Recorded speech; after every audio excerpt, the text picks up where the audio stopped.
사무엘상 17장 31절부터 37절까지 말씀드리겠습니다. 네, 제가 31절 먼저 읽겠습니다. 어떤 사람이 다윗이 한 말을 듣고 그것을 사울에게 전하였으므로 사울이 다윗을 부른지라.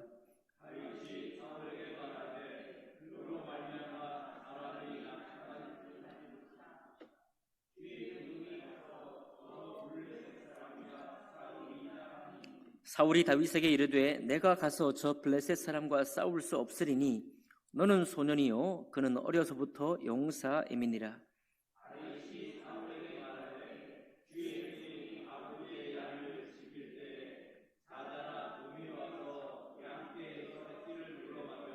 내가 따라가서 그것을 치고 그 입에서 새끼를 건져내었고 그것이 일어나 나를 해하고자 하면 내가 그 수염을 잡고 그것을 쳐 죽였나이다.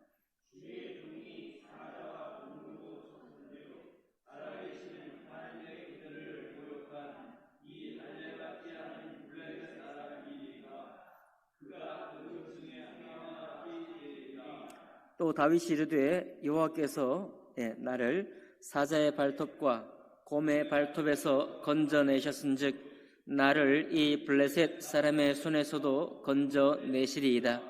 사울이 다윗에게 이르되 가라, 여호와께서 너와 함께 계시기를 원하노라. 아멘.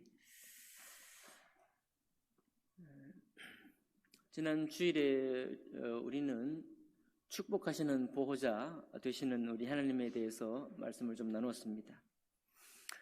하나님께서 우리의 보호자가 되시고 그 보호자 되시는 우리 주님이 전능하시고 또 그 전능하신 하나님이 우리를 축복하기를 원하신다고 말씀을 나눴습니다. 네, 여러분 어떻습니까? 이 보호자 되시는 주님이 항상 우리 곁에 이렇게 계신 것이 아닙니다.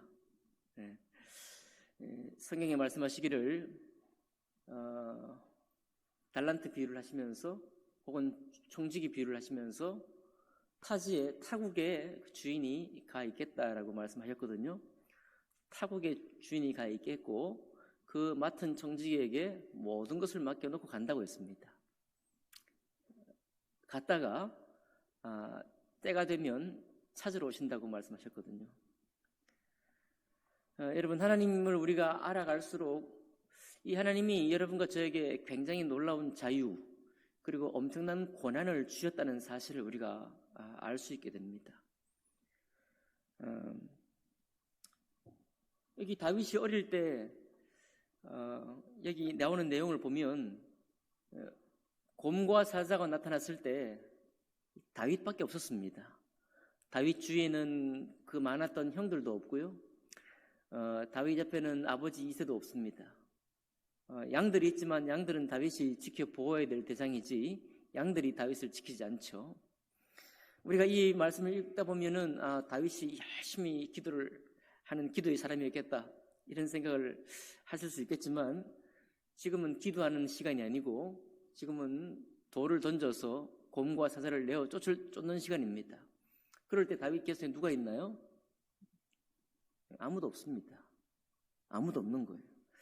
아무도 없는 상황 속에 우리를 하나님이 두셨다는 사실이 뭘 말하는가 하면 하나님께서 여러분과 저의 행하는 일, 우리의 마음 그리고 우리의 입, 우리의 행동을 전적으로 사용하신다는 겁니다.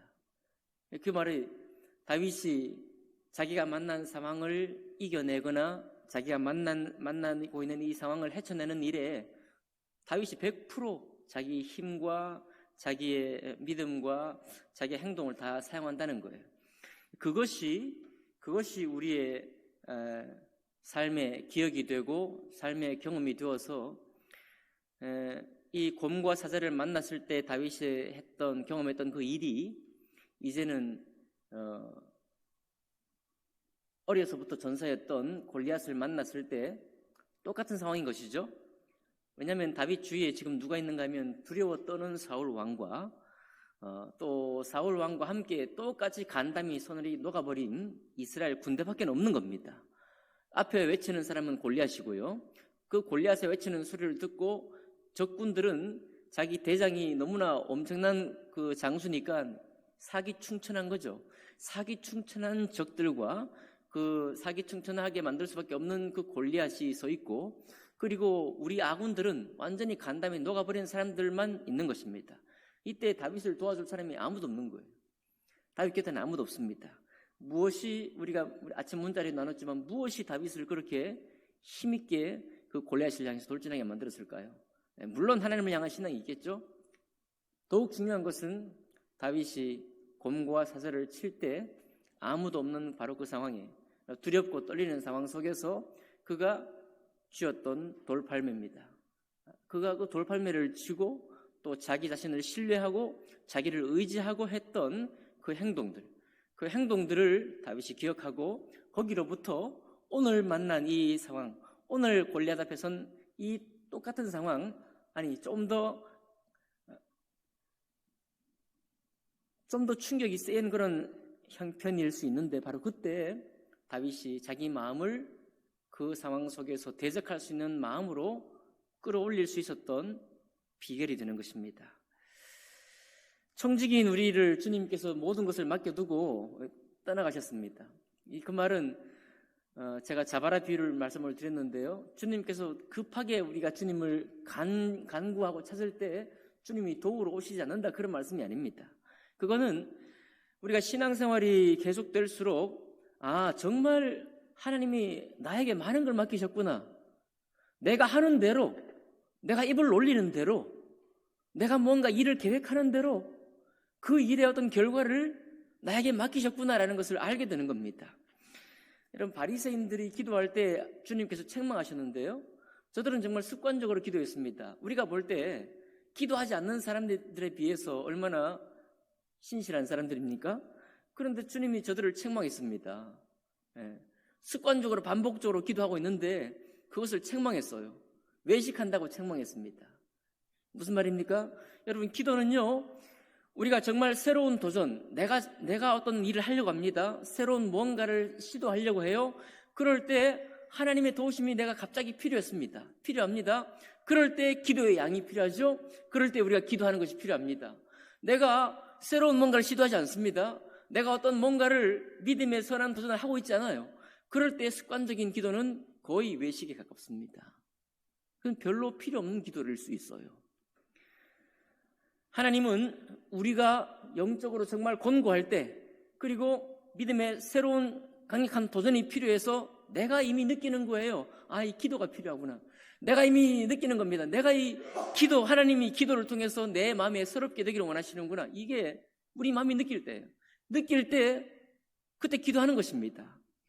제가 무슨 말씀을 드리는 거 하니, 하나님이 우리에게 전적인 권한과 전적인 자유를 주셨다는 사실입니다. 믿음의 연조가 깊을수록 내가 하는 말과 내가 하는 행동과 내가 하는 도전이 중요하다는 사실을 우리가 깨닫게 되는 것입니다. 다윗을 통해서도 마찬가지죠. 우리가 아침 문자를 통해서 나눴지만은 뿐만 아니라 여러분, 우리가 했던 이 경험과 우리의 삶에서 우리의 승리만 필요한 것이 아닙니다. 우리의 뼈아픈 실패도 놀라운 자양분입니다. 실패가만 자양분일 뿐 아니라요, 우리가 너무 오랫동안 못난 행동, 우리가 너무 오랫동안 불쌍한 행동을 하는 것조차도 우리의 미래를 위한 자양분이 들어서 있습니다. 언제 그렇게 될 수 있는가 하면, 내가 그렇게 못난 행동을 하고 선하지 않은 입술을 놀리는 것을 인식하지 못하다가 깨달을 때 그렇습니다. 내가 정말 불쌍한 사람이구나. 내가 정말 이렇게 불쌍하게 행동했구나.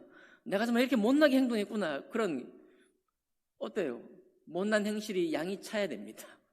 내가 불쌍한 삶을 사는 것이 내 속에 양이 차면요, 양이 차면 내가 이미 싫어지는 거예요. 내가 싫어지면 내가 변합니다. 내가 그 양이 찼다고 깨달아지면 내가 변하게 돼 있어요. 그런데 변하지 않는 이유가 뭡니까? 아직도 그 양이 찼다는 것을 내가 인식하지 못하는 거예요. 충분히 양이 찼는 것처럼 보이는데도 아직도 양이 안 찼다고 생각합니다. 계속 내가 그 자리에 머물러 있는 것은 아직 나의 실패 경험이, 내가 나를 새롭게 해야 되겠다는 그런 경험이 아직 차지 않았다고 생각을 하는 거예요. 어떤 분이 신앙생활을 하지 않는 분이 기도를 부탁해 오셨고요. 예배를 부탁해 오셨습니다. 그분에게는 예배가 갑자기 필요한 겁니다. 그분에게는 신앙생활을 하지 않았지만 하나님을 의뢰하고 싶은 어떤 마음의 필요가 생긴 거예요. 그런 분은 예배를 필요하고, 그런 분은 주님 앞에 자기 마음을 드리고자 하는 그런 때가 되었습니다. 그러니 하나님을 가까이 하는 것이죠. 어떻습니까? 3월 한 달 동안 여러분 계획하신 것이 있나요? 믿음의 어떤 선한 도전을 하기를 원하십니까? 굳이 내 마음에 계획하지 않는데 억지로 계획할 이유도 없습니다. 굳이 내가 내 삶에 지금 아무런 특별한 원함이 없는데 억지로 남들이 계획하니까 내가 계획할 필요는 없습니다. 그런 계획은 오래 못 가죠. 그런 계획은 있으나 마나한 계획입니다. 꼭 필요한 건 언제입니까? 내 마음이, 내 신앙이 이제 찾구나, 뭔가 내가 이거 뭐 필요하구나, 내가 이제 절박하구나 라고 할 때 그때 계획을 세우는 겁니다. 그때 세우는 계획은 오래 갑니다.